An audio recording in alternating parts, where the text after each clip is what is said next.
نبی کریم صلی اللہ علیہ وسلم نے ارشاد فرمایا کہ دو کلمے ایسے ہیں کہ حبیبتان الی الرحمن، وہ رحمان کو محبوب ہیں،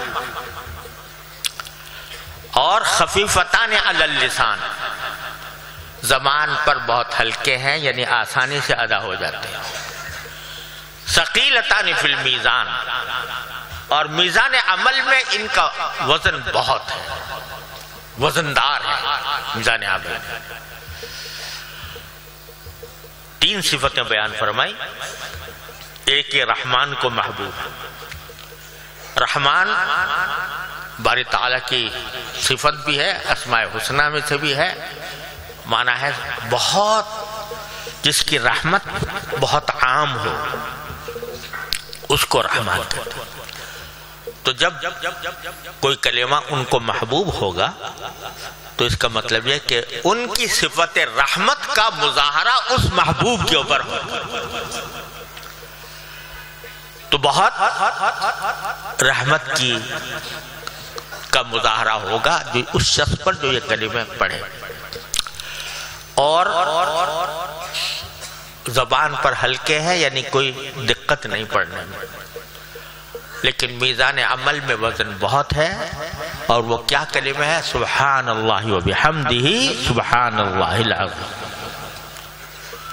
سبحان اللہ و بحمدہ سبحان اللہ العظیم۔ اب یہ دو کلمے، پہلا کلمہ ہے سبحان اللہ و بحمدہ، جس کے معنی یہ ہے کہ میں اللہ تبارک و تعالیٰ کی تسبیح کرتا ہوں حمد کے ساتھ۔ تسبیح کے کیا معنی ہوتے ہیں؟ تسبیح کے معنی سبحان اللہ، جب ہم یہ کہتے ہیں سبحان اللہ، تو معنی اس کے یہ ہوتے ہیں کہ اللہ، ہم اس بات کا اعلان اور اس بات کا عقیدہ ظاہر کرتے ہیں کہ اللہ جل جلالہ ہر عیب سے پاک ہے، یہ تنزیہ ہے، سبحان باری تعالیٰ ہر عیب سے پاک ہے، کوئی عیب اس میں نہیں، اس کی ذات عیب سے پاک، اس کا دین عیب سے پاک، اس کی شریعت عیب سے پاک، اس کے احکام عیب سے پاک، اس کی صفات عیب سے پاک، باری تعالیٰ کی ذات بے عیب ہے۔ ساتھ میں آگیا وَبِحَمْدِهِ،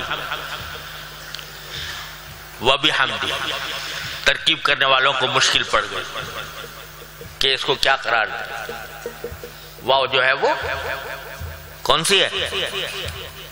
وَبِحَمْدِهِ، واو، ارے بتاؤ بھائی کون سی واو ہے؟ حالیہ ہے نا؟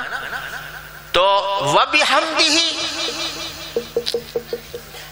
اللہ تعالیٰ کی تعریف کے ساتھ میں تسبیح کر رہا ہوں۔ بات یہ تھی کہ جب آدمی کو یہ کہے کہ اللہ کے ذات بے عیب ہے، تو اس میں ایک تعریف کا مکمل پہلو نہیں ہوتا۔ اگر کسی آدمی کے بارے میں کہے بھئی یہ آدمی جو ہے اس میں کوئی خرابی نہیں، تو یہ جیسے ایسا ہو گیا جیسے کہیں لا بأس بہ، ہے نا، یعنی اس میں کوئی حرج نہیں، کوئی خرابی نہیں، تو یہ کوئی اچھی، یعنی کسی کی اچھا تعارف نہیں ہوتا۔ تو وَبِحَمْدِهِ ساتھ لگایا کہ صرف اتنی بات نہیں ہے کہ وہ ذات بے عیب ہے، بلکہ ساری صفات حمد اور صفات کمال کی جامع ہے، وَبِحَمْدِهِ۔ اور واو حالیہ کے معنی یہ ہے کہ جس لمحے میں باری تعالیٰ کو بے عیب قرار دے رہا ہوں، اسی لمحے اس کی تعریف بھی کر رہا ہوں، اس کے صفات کمال کا عقیدہ بھی ظاہر کر رہا ہوں۔ تو واو حالیہ جو ہے یہ بتا رہی ہے کہ بھئی ایسا نہیں ہے کہ میں بس صرف اس کی ذات کو بے عیب کہہ کر فارغ ہو گیا، بلکہ اسی لمحے میں باری تعالیٰ کے صفات کمال کی حمد بھی کرتا۔ سبحان اللہ و بحمدہ۔ جو ذات عیب سے پاک ہو، کمالات کی جامع ہو، اس سے کیا ہونی چاہیے؟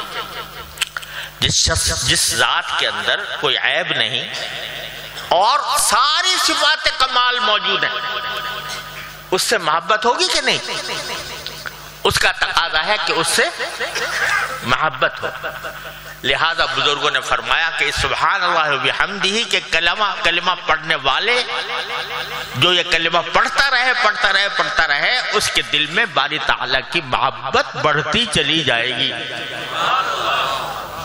سبحان اللہ و بحمدہ سے باری تعالیٰ کی محبت بڑھے گی۔ پھر فرمایا سبحان اللہ العظیم، دوسرا کلمہ، سبحان اللہ، اللہ کی ذات بے عیب ہے اور عظمت والی، جلال والی۔ تو جو ذات عظمت والی ہوتی ہے اور جلال والی ہوتی ہے، اس سے طبیعت پر روب آتا ہے کہ نہیں؟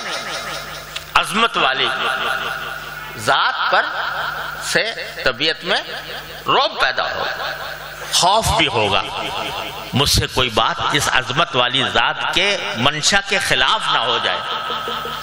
تو اس سے باری تعالیٰ کی عظمت کی وجہ سے روب اور خوف پیدا ہوگا۔ سبحان اللہ بحمدہ کہتے رہو گے تو اللہ کی محبت میں اضافہ ہوتا چلا جائے گا۔ سبحان اللہ العظیم پڑھتے رہو گے تو باری تعالیٰ کی خشیت، باری تعالیٰ کے خوف اور رعب میں اضافہ ہوتا چلا جائے گا۔ اور جب محبت اور خوف اکٹھے مل جاتے ہیں تو اسی کا نام ہے خشیت۔